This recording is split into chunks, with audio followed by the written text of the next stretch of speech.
दोस्तों, पिछले साल जब फेसबुक ने अपना नाम बदलकर मेटा किया था तो उसने दलील दी थी कि वह अपना फोकस मेटावर्स टेक्नोलॉजी पर करना चाहती है। तभी से आप मेटावर्स शब्द को लगातार सुनते होंगे या देख रहे होंगे। इसे लेकर आपके मन में कई तरह के सवाल भी होंगे। मसलन मेटावर्स क्या होता है, ये कैसे काम करता है, इसका इतिहास क्या है और क्यों फेसबुक का सारा फोकस इसी पर है। आज की इस वीडियो में हम आपको इन्हीं सवालों के जवाब विस्तार से देने वाले हैं। तो नमस्कार दोस्तों, हमारे चैनल में आपका हार्दिक स्वागत है। तो बिना देरी किए हम इस वीडियो की शुरुआत करते हैं। लेकिन आगे बढ़ने से पहले अगर आपने अभी तक हमें सब्सक्राइब नहीं किया है तो जल्द से जल्द हमें सब्सक्राइब कर लें और बेल आइकन भी दबा दें, जिससे कि आपको हमारी आने वाली हर वीडियो की नोटिफिकेशंस बकायदा मिलती रहे। तो चलिए शुरू करते हैं।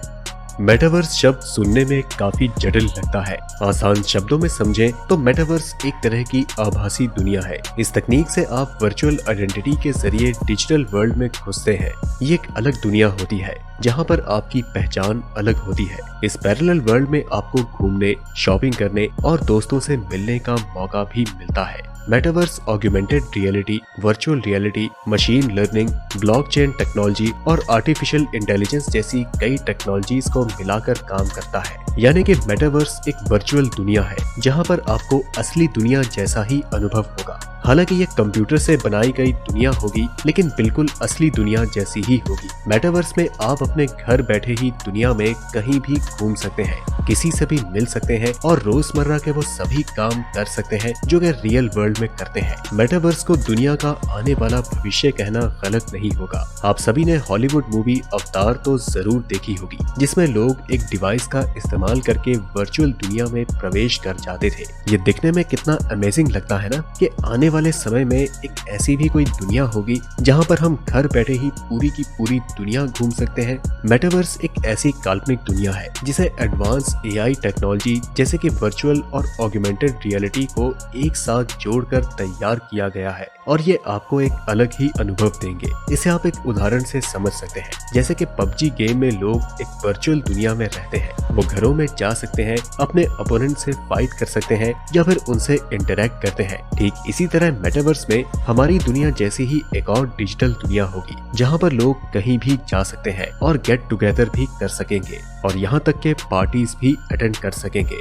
मेटावर्स की दुनिया को एक आसान से उदाहरण से ऐसे समझा जा सकता है कि अगर किसी व्यक्ति की शादी होती है तो आज के समय में लोग एक जगह इकट्ठा होते हैं, लेकिन मेटावर्स के आने से ऐसा होगा कि दुल्हा दुल्हन भी शायद अपने अपने घरों पर ही रहे और बाकी मेहमान भी बस अब वर्चुअल तरीके से अपनी अपनी इमेज के जरिए इकट्ठा हो जाएंगे और आपस में 3D इमेज के जरिए बात करें और अन्य रस्मों रिवाज पूरी करें। आइए दोस्तों, अब हम मेटावर्स के इतिहास पर नजर डालते हैं, लेकिन इससे पहले हम आपको बताते हैं कि मेटावर्स शब्द का इजाद कहां से हुआ। सन 1992 में साइंस फिक्शन राइटर नील स्टीफनसन ने एक नॉवल लिखा जिसका नाम था स्नो क्रैश और इसमें पहली बार मेटावर्स शब्द का जिक्र किया गया था। इस नॉवल में राइटर ने एक इंटरनेट की ऐसी दुनिया की कल्पना की थी जिसमें इंसान घर बैठा रहे लेकिन उसकी 3D इमेज दुनिया में कहीं पर भी जा सके।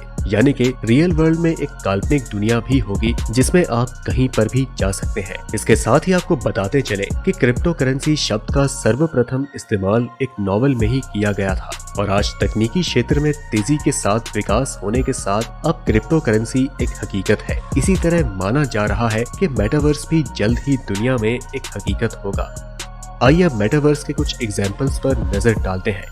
फोर्टनाइट ये एक वीडियो गेम है जिसे एपिक गेम्स द्वारा डेवलप किया गया है और इसे 2017 में लॉन्च किया गया था। पिछले कुछ समय से फोर्टनाइट के सीईओ टिम स्वीनी ने इसे एक सामान्य गेम से बढ़कर बनाकर लोगों के सामने प्रेजेंट करने की कोशिश की है और इसी कड़ी में फोर्टनाइट की ओर से आयोजित किए गए एक वर्चुअल कंसर्ट में लगभग 12 से 13 लोगों ने भाग लेकर अब तक का सबसे बड़ा गेम कंसर्ट बना दिया। फेसबुक होराइजन ये एक आभासी वास्तविकता और एक ऑनलाइन वीडियो गेम है जिसमें एक इंटीग्रेटेड गेम डेवलपमेंट यूनिट है जिसे Meta platform for Microsoft Windows और ऑक्यूलस क्वेस्ट द्वारा विकसित और प्रकाशित किया गया है। रेडी प्लेयर वन वास्तव में ये एक पुस्तक है जो कि काफी प्रचलित है। इसके लेखक ने इसमें मेटावर्स जैसे ही एक आभासी या वर्चुअल दुनिया के बारे में बताया है। इस पर एक मूवी भी बन चुकी है जिसका ट्रेलर आप YouTube पर देख सकते हैं। मेटावर्स एक आभासी दुनिया है जिसे बनाने के लिए कई टेक्नोलॉजी कंपनीज जैसे कि गूगल, माइक्रोसॉफ्ट, NVIDIA, फोर्टनाइट और रॉब्लॉक्स क्रॉप एक साथ मिलकर इस तकनीक का विकास करने में लगे हैं। एपिक गेम्स ने मेटावर्स की स्थापना के लिए $1 बिलियन खर्च करने का पैसा जोड़ा है। सॉफ्टवेयर की दिग्गज कंपनी माइक्रोसॉफ्ट पहले से ही होलोग्राम का उपयोग करती है और अपने माइक्रोसॉफ्ट मेश प्लेटफॉर्म के साथ कंबाइंड और एक्सटेंडेड रियलिटी एप्लीकेशंस को विकसित कर रही है, जो कि वर्चुअल दुनिया को ऑगमेंटेड रियलिटी और वर्चुअल रियलिटी के साथ जोड़ती है। अमेरिकी सेना भी हाल ही में माइक्रोसॉफ्ट के साथ एक ऑगमेंटेड रियलिटी HoloLens 2 हेडसेट पर काम कर रही है, ताकि सैनिकों को ट्रेन, रिहर्स और फाइट के लिए प्रशिक्षित किया जा सके।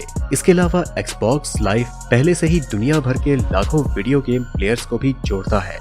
दोस्तों, आपको बता दें कि मेटावर्स का इस्तेमाल फिलहाल ट्रायल बेस पर कुछ ही लोग कर पा रहे हैं। इसके जल्द ही सबके लिए आने की उम्मीद है। ये जब भी आएगा तब आपकी दुनिया बदल कर रख देगा। दरअसल इसके जरिए आप किसी भी वर्चुअल वर्ल्ड में पहुंच सकते हैं। मान लें कि वर्चुअल टूर के दौरान रास्ते में आपको कोई शोरूम दिखता है तो आप वहां खरीदारी कर सकते हैं। इसके बाद वर्चुअली खरीदा गया आपका सामान हकीकत में आपके दिए पते पर पहुंच जाएगा। यानी कि आपकी दुनिया तो वर्चुअल होगी, लेकिन उसका एग्जीक्यूशन असल होगा। जब भी किसी नई टेक्नोलॉजी का आविष्कार होता है जहाँ हमें इसका भरपूर फायदा होगा, वहीं इसके हानिकारक प्रभाव भी भविष्य में सामने आएंगे। जैसे कि लोग अपने दिन का अधिकतर समय यहीं बिताएंगे, जैसे कि आज के समय में स्मार्टफोन्स के साथ बिताते हैं, और वहीं निजी जिंदगी में लोगों के बीच दूरियां भी हो सकती हैं।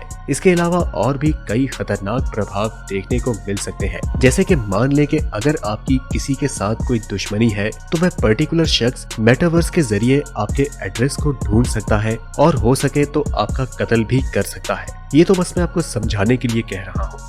मेटावर्स का निर्माण करना काफी चुनौतियों से भरा रहेगा। इस तकनीक के लिए जिस प्रकार के बुनियादी ढांचे की जरूरत है, वर्तमान समय में हमारे पास वो चीज नहीं है। आज के समय में इस्तेमाल किया जाने वाला इंटरनेट एक डिजाइन तक ही सीमित है, और मेरे हिसाब से वो मेटावर्स के लिए सूटेबल नहीं है, क्योंकि मेटावर्स के लिए हमें इंटरनेट की स्पीड को और बढ़ाना होगा, और आज के समय में तेज नेटवर्क के रूप में 4G ही उपलब्ध है। और जब लाखों करोड़ों लोग मेटावर्स को एक साथ इस्तेमाल करेंगे या फिर गेम खेलेंगे तो सब कुछ संभाल पाना थोड़ा मुश्किल हो जाएगा। मेरे हिसाब से मेटावर्स को बढ़ाने के लिए 6G नेटवर्क की आवश्यकता होगी। इंटर ऑपरेबल मेटावर्स के इस्तेमाल करने पर डाटा सेफ्टी से जुड़े सवाल भी उठेंगे। डाटा की सेफ्टी के लिए भी यूजर्स की सहमति की जरूरत होगी। मेटावर्स को संचार पर नियंत्रण, टैक्स रिपोर्टिंग और नियमित प्रवर्तन की रोकथाम के लिए नए नए नियमों की जरूरत होगी। तो दोस्तों, आज के लिए इतना ही। दोस्तों, जब मेटावर्स आने वाले समय में हम सभी के लिए आम हो जाएगा तो आप इसका किस रूप से फायदा उठाएंगे, और अगर आप भी मेटावर्स के बारे में कुछ और जानते हैं तो हमें अपने विचार कमेंट के माध्यम से जरूर बताएं। वीडियो पसंद आई तो इसे लाइक करें और अपने दोस्तों के साथ ज्यादा से ज्यादा शेयर करें। हम मिलते हैं आपसे अगली वीडियो में, तब तक के लिए नमस्कार।